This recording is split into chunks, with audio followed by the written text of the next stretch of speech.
Hey, how's it going? Back in the video, and today I'm going to be talking about why I think the Utah Jazz are kind of one of the more interesting teams in the NBA. Now, don't get me confused. By interesting, I don't mean one of the best or going to be a good team. I just think they're going to be a very, very fun team and very interesting team to watch and see how they kind of develop and progress through the next few years coming for the team. And that is a big reason due to they just traded Donovan Mitchell and Rudy Gobert. They probably have a few more trades down the pipeline as well. They're in a full-on rebuild mode, and I think they're doing it in a very fun and interesting way, and I think they are doing it the right way. So I'm going to get into a few reasons why I think the Utah Jazz are slowly becoming one of the more interesting teams in the NBA. I think about a few years ago I made a similar video to the Charlotte Hornets saying that they're a very interesting team, and they did end up being a very interesting team. Hopefully it's going to be pretty much the same situation with the Utah Jazz coming in the next few seasons as well, and I'm getting to a few reasons why I personally think the Utah Jazz are going to be very interesting. So if that does sound fun to you, and that does sound interesting to you, please stick around, watch the entire video, hit the like button, subscribe button, I mean the absolute word to me. But without further ado, without running on too much, just get right into this video. So the first thing I really want to get to this video is going to be how they actually ended up building this whole thing and how this interesting team got assembled. So it all started when they first traded Rudy Gobert, the first half of their star duo of Gobert and Donovan Mitchell. They've been together for years, and they finally pulled the trigger on trading Rudy Gobert, and they were able to get an absolute haul for him, and as they kind of should have, because Rudy Gobert is a multiple-time Defensive Player of the Year and is a very impactful player. And in that trade, they got the 22nd overall pick, which ended up being Walker Kessler, who in my opinion could basically be kind of a Walmart version of Rudy Gobert. He's a 7'1" center, and although he lacks maybe the athleticism and maybe a little bit of agility that Rudy Gobert does have, Walker Kessler could be an elite rim protector in the league and an elite rebounder, and can kind of be a poor man's Rudy Gobert from the jump, and I think maybe he could kind of fill that hole that Rudy is going to leave. Now obviously there's a very little chance he's as good as Rudy Gobert, but I do see him being a very solid center in the NBA, a very solid rim protector, and he's just a very smart big, and I think he will be able to fill that hole better than most people would, and plus they have very similar skill sets, so hopefully the scheme doesn't have to get changed up too much when it comes to their big man position.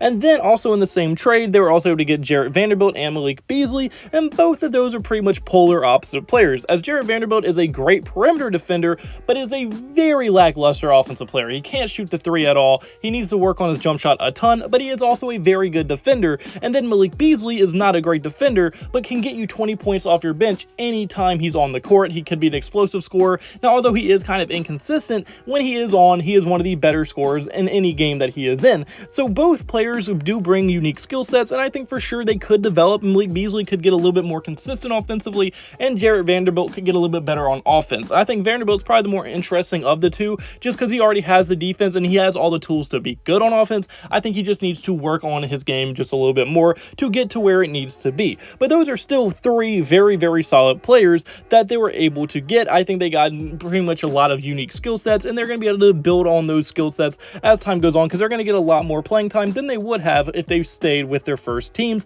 which was the Minnesota Timberwolves. So I think for sure they're going to be able to develop them very, very solidly, and I think that they're going to be a very interesting team to watch how those three do develop from the Rudy Gobert trade going into the future. And they also got one more player in that Rudy Gobert trade, which was Patrick Beverley, but they've already traded Patrick Beverley to the Lakers, and they were able to get Talen Horton-Tucker, and I really do like that for the Utah Jazz. It's obvious what they're doing. They're trying to add as many young, high-ceiling type players in their lineup as possible, and Patrick Beverley would not have fit that team at all, so I'm very happy they traded him. They were able to get a very solid young guy in THT, and I think THT has a chance to be a very solid role player, maybe Kyle Kuzma level player in the NBA one day. The Lakers did a very similar thing with Kuzma. They traded him for a veteran, and it helped them win now, but they kind of gave up their future, and Kuzma is now a very solid player with the Washington Wizards. And I think a very similar thing could happen with THT. I think he'd be a very solid scorer going into his third year. I think he's going to get a lot more opportunity than he would have, and we've seen historically young guys play better when they leave the LeBron James system. Brandon Ingram looked better, Lonzo Ball looked better,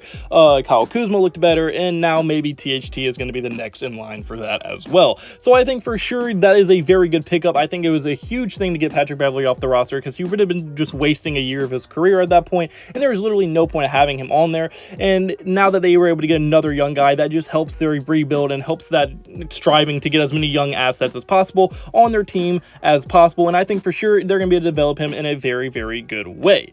And then also they did get a lot of draft capital as well, and that's a big reason why Kevin Durant has yet to be traded and probably will not be traded, because of how much Rudy Gobert went for on the trade market. And then the most recent trade, which is obviously the one everyone was talking about, was the Donovan Mitchell trade just a few weeks ago. And the reason this was such a big deal for the Jazz, because they were still able to get another absolute haul for him, as they were able to get Colin Sexton. And Colin Sexton, although not a great defender, and he's not the most efficient scorer, he is still a beast on the offensive end. He's very, very good. He's still very, very young, and they added another very young guy who they can develop and hopefully turn into a star one day. And Colin Sexton has all the tools for that. He's already one of the better offensive point guards in the entire NBA, hands down. If he just gets a little bit better on defense, and he's not a bad defender, he's just not a great defender, but he is a very solid defender. So if he just gets a little bit better and more consistent on the offensive end, and he gets his teammates involved just a little bit better, he could be a very, very good point guard in the league. And I think this is a perfect situation for someone like Colin Sexton,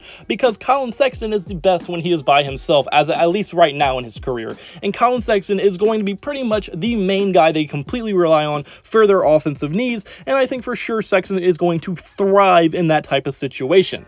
And then another player they got in that same Donovan Mitchell trade was they got rookie Ochai Agbaji. I know I probably butchered his name, but he was the 14th overall pick in this year's draft, and I really did like him coming out of the draft, and I think he's going to be a very solid player. He had a very solid summer league this year, and I think he could develop into a very, very nice player, and it's just going to be another great young guy, young asset to develop going into the future, and hopefully you can get a little something out of him as he keeps going and gets older and older into his career. And then even if you look at some other kind of solid players that they already had on their roster, one of them is Nickeil Alexander-Walker. And Nickeil Alexander-Walker, as a Pelicans fan, I saw the potential he had. Now, although he never reached it with us, and I don't know if he ever will reach it, he does have immense scoring potential. There's some nights he'll go out and give you 30 and can't miss and looks like the best player on the court, and there's other nights where he just looks god-awful. Like, there's no in-between with Null. So if he can get a little bit more consistent and just be a 15 to 12 point per game scorer off their bench, he could be so vital to this team going forward, because he is still so young with so much potential, but he just has not been able to really tap into that, unfortunately, at this point in his career. But that potential is there, and now he's probably gonna get more opportunity than he's gotten in a very long time. And if he's going to develop, and if he's going to have a good year, this is the year for him to do it.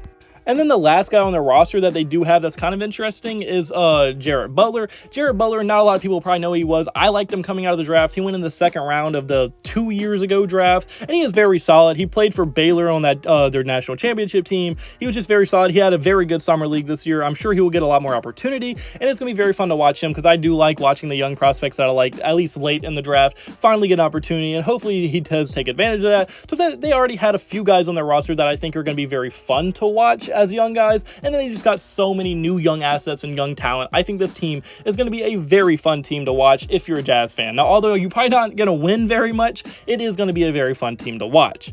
And then another reason that makes this team so interesting, to me at least, is that they still have a good amount of trades they can probably make going into the future. They still have people like Mike Conley, who I'm sure someone will give you a first-round pick for, or some young guy, and that would be great for what they're trying to do. They still have Bojan Bogdanovic, who's a very solid player. You'll probably get a first-round pick for him or a young guy. Jordan Clarkson is a consistent 6th Man of the Year candidate every single year. Jordan Clarkson, you'll definitely get a first-round pick for him, or something like a young guy, assets, anything. And then even Rudy Gay, you might be able to get a little bit of draft capital as well. So I think there's still so much room for like getting young talent and young assets for this rebuild to really get catapulted forward, that I think the Jazz just have so much opportunity to be a very fun team to watch. No telling how many young guys, young assets, how many draft picks this team is going to have going into the future. And I think this rebuild is going to be a very fun ride for Utah, and I think they're doing it right so far. And I think they're going to for sure have so much young talent, so much draft capital. I'm sure they'll be back in the playoff conversation in the next 3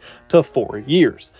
But unfortunately, guys, that's my first video. So I hope you did like the video at any point. If you did like the video at any point, hit the like button, subscribe button. It means the absolute word to me. And I hope you have a blessed day. Have a blessed day. See you. Have a blessed day. All glory to God. See you in the next video. Goodbye. Boo. Blah, blah.